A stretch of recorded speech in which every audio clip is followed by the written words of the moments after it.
Well, it is my pleasure to welcome President Thung Sen Seng to the White House and to the Oval Office for his first bilateral meeting with me. Tôi rất hân hạnh chào đón Chủ tịch Sang đến đây trong cuộc hội đối thoại song phương. This represents the steady progression and strengthening of the relationship between our two countries. Điều này đã biểu tượng cho cái sự hợp tác càng ngày càng mạnh mẽ giữa hai và những tiến bộ giữa hai nước. Obviously, we all recognize the extraordinarily complex history between the United States and Vietnam. Dĩ nhiên là chúng tôi cũng hiểu là giữa Việt Nam và Mỹ có những cái lịch sử rất là phức tạp. But step by step, what we have been able to establish is a degree of mutual respect and trust that has allowed us now to announce a comprehensive partnership between our two countries. Và do đó chúng tôi thấy có những bước mà chúng ta cần phải có những cái sự tương kính lẫn nhau và tin tưởng lẫn nhau để có thể tiếp tục một đối tác giữa hai nước.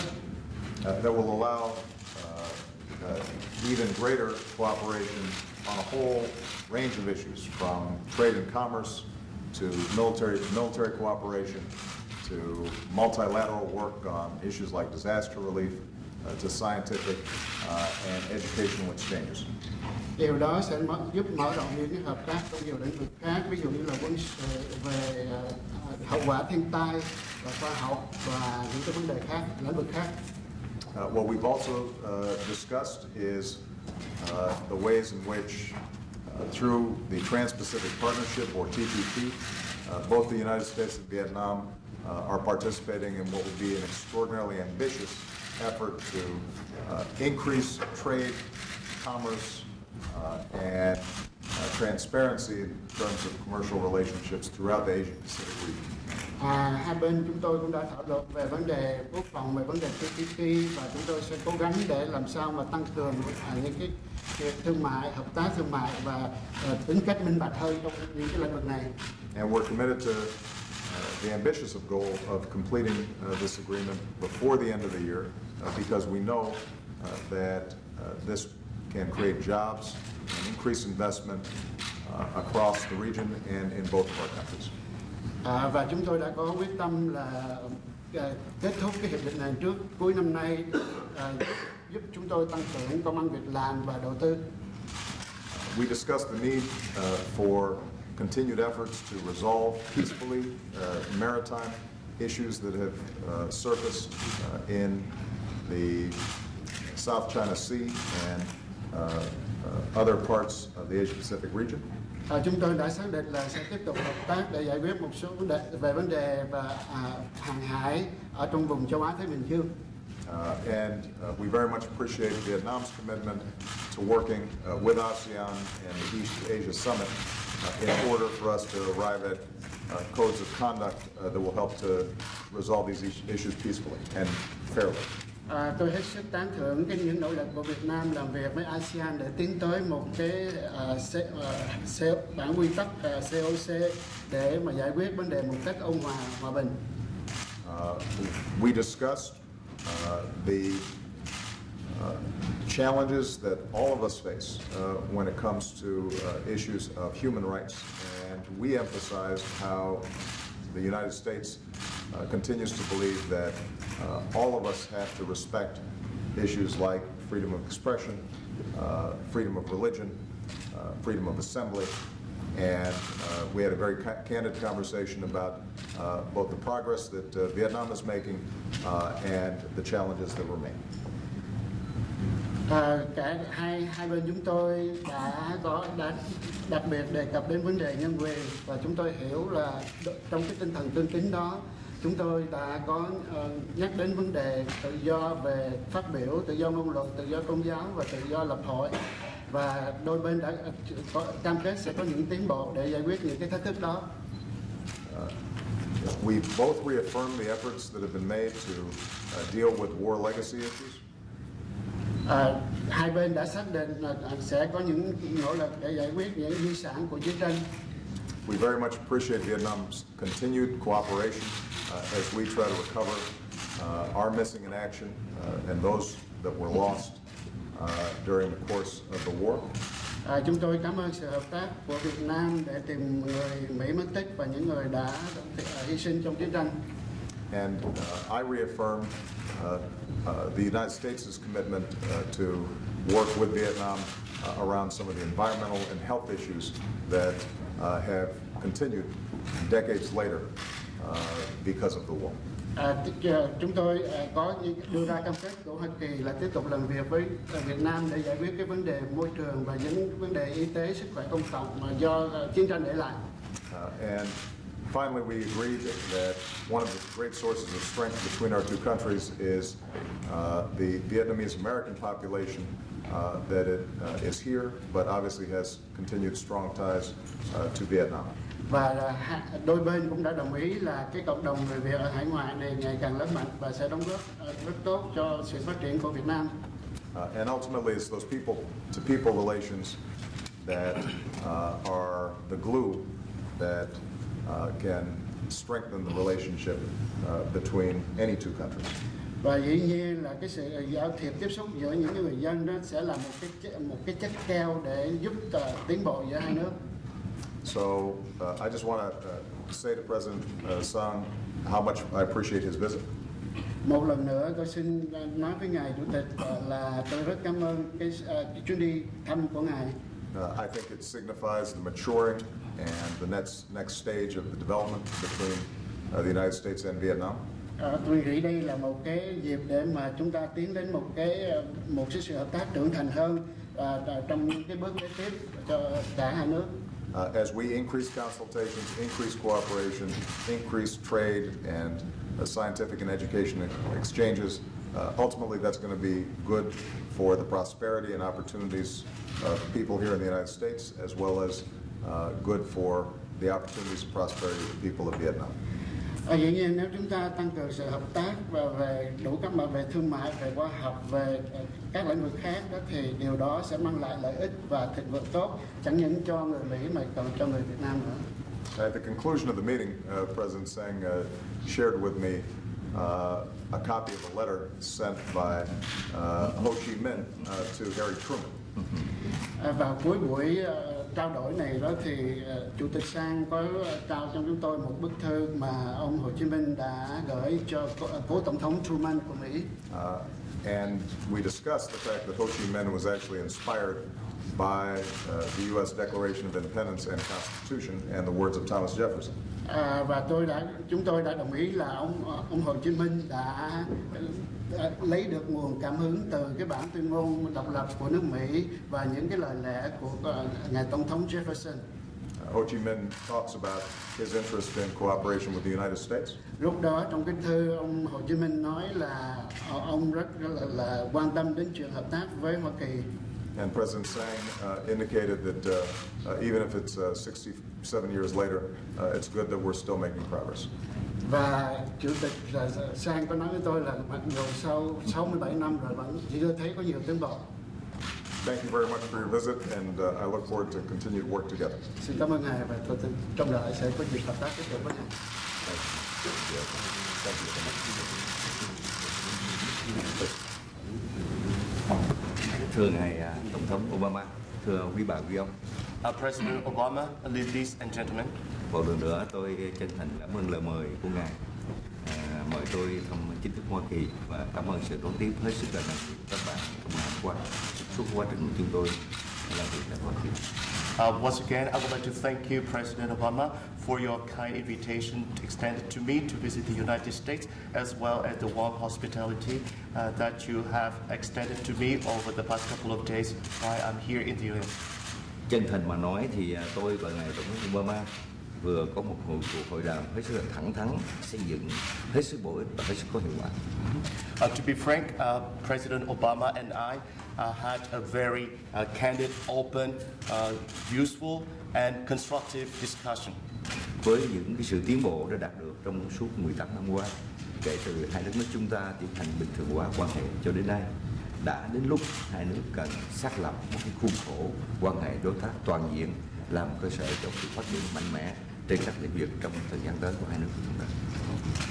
Given the progress of our bilateral relationship over the past 18 years, it is time now to form a comprehensive partnership in order to further strengthen our relations in various areas. Chúng tôi đã bàn một cách cặn kẽ và sâu rộng trên các lĩnh vực quan hệ về chính trị đối ngoại, về vấn đề khoa học công nghệ, về lĩnh vực đào tạo, vấn đề an ninh quốc phòng, về vấn đề khắc phục hậu quả chiến tranh để lại, về vấn đề khắc phục về vấn đề môi trường, về vấn đề người Việt Nam sinh sống tại Hoa Kỳ, cũng như những vấn đề về quyền con người và vấn đề về vấn đề biển Đông.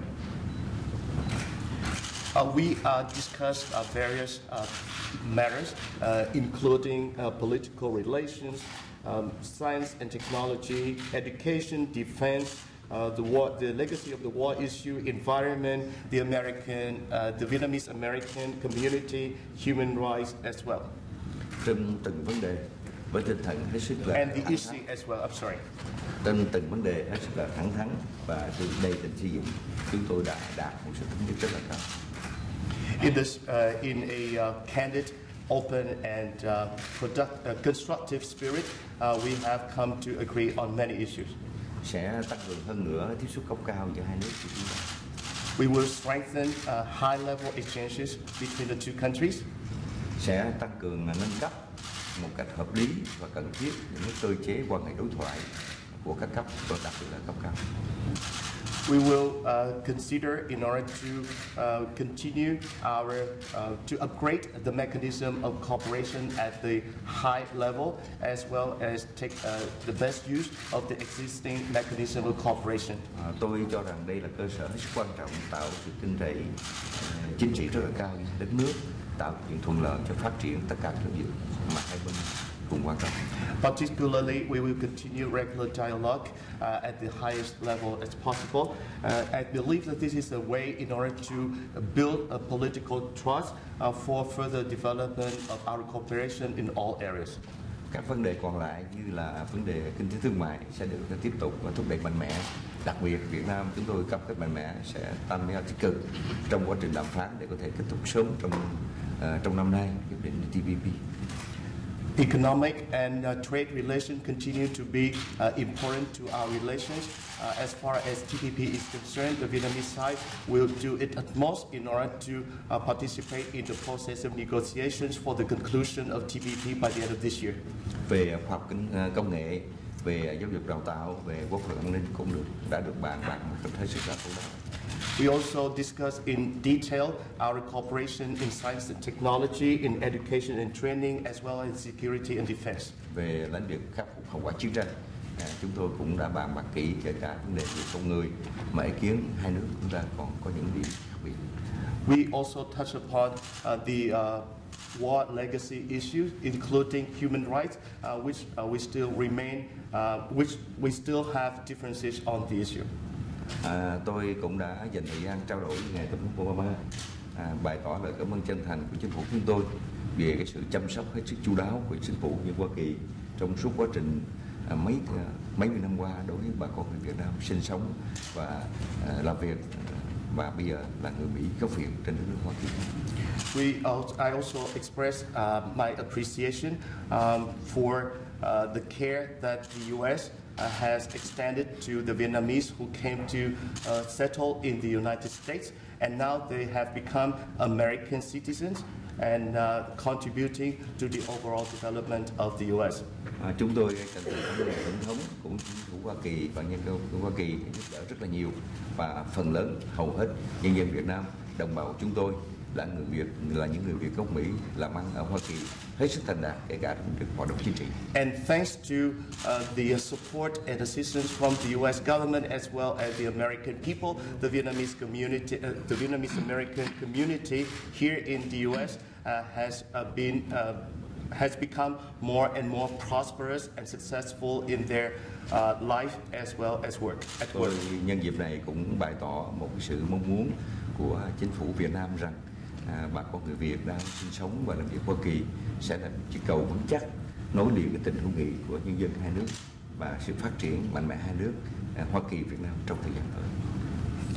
And I also would like to take this opportunity to express a message to convey a message from our government to the Vietnamese American community here in the U.S. that we would like to see you contributing more and more to the friendship between our two countries, as well as further development of our relationship in the future. Về vấn đề Biển Đông cũng đã được bàn bạc tới một cách thấu đáo. We also discussed in detail the issue of the East Sea. Chúng tôi hết sức là hoan nghênh chính phủ Hoa Kỳ ủng hộ lập trường Việt Nam cũng như các nước thành viên ASEAN của chúng tôi là giải quyết những tranh chấp ở Biển Đông bằng biện pháp hòa bình trên cơ sở tôn trọng luật pháp quốc tế, DOC tiến đến COC và cam kết là đảm bảo tự do hàng hải trên Biển Đông. We appreciate and welcome the U.S. Support for our stance in this matter, as well as the stance of ASEAN relating to this particular matter. And we appreciate the U.S. support to solving the matter by peaceful means in accordance with international law, DOC, and moving toward to COC. Và tôi cũng bày tỏ một cái sự hoan nghênh Hoa Kỳ cũng như các nước khác hết sức quan tâm chăm sóc cái sự nghiệp hòa bình ổn định ở Biển Đông nói riêng cũng như khu vực thịnh vượng ở Biển Đông nói riêng cũng như ở khu vực ASEAN nói riêng cũng như khu vực châu Á Thái Bình Dương. We welcome the United States support as well as other countries' support in the matter in order to ensure peace, stability, prosperity, not only in the East Sea but also in the Asia Pacific and the world at large. Một điều hết sức quan trọng thưa quý bà quý ông, tôi thay mặt chính phủ Việt Nam chúng tôi đã bày tỏ một cái lời mời kính trọng của chúng tôi đến ngài Tổng thống Obama và ngài cũng đã nhận lời sẽ thăm Việt Nam trong nhiệm kỳ này của ngài. Last but not least, I also, on behalf of our government and our state, to extend to President Obama our invitation to visit Vietnam.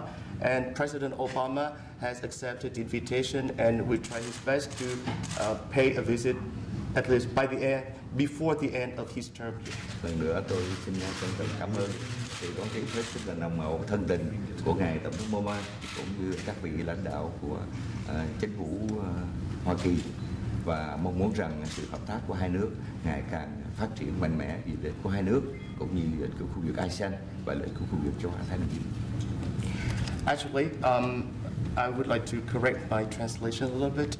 And President Obama has accepted our invitation and will try his best to pay a visit to Vietnam during his term. And once again, I would like to thank President Obama and all the American people for the warm hospitality extended to me during this trip to the United States, and I believe that our cooperation will continue to strengthen for the mutual interest and benefit of our people. Thank you.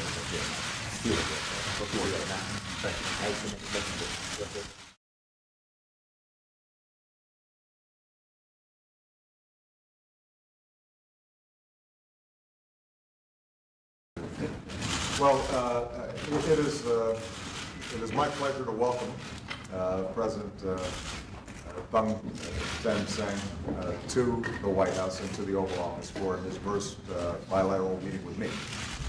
Tôi rất hân hạnh chào đón Chủ tịch Sang đến đây trong cuộc hội đối thoại song phương.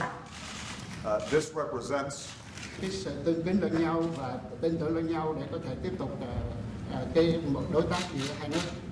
that will allow even greater cooperation on a whole range of issues, from trade and commerce to military cooperation to multilateral work on issues like disaster relief to scientific and educational exchanges. Điều đó sẽ giúp mở rộng những hợp tác trong nhiều lĩnh vực khác, ví dụ như là quân sự, về hậu quả thiên tai và khoa học và những cái vấn đề khác, lĩnh vực khác. What we've also discussed is the ways in which, through the Trans-Pacific Partnership or TPP, both the United States and Vietnam. Dĩ nhiên là chúng tôi cũng hiểu là giữa Việt Nam và Mỹ có những cái lịch sử rất là phức tạp. But step by step, what we have been able to establish is a degree of mutual respect and trust that has allowed us now to announce a comprehensive partnership between our two countries. Và do đó chúng tôi thấy có những bước mà chúng ta cần phải có những Steady progression and strengthening of the relationship between our two countries. điều này đã biểu tượng cho cái sự hợp tác càng ngày càng mạnh mẽ giữa hai và những tiến bộ giữa hai nước. Obviously, we all recognize the extraordinarily complex history between the United States and Vietnam.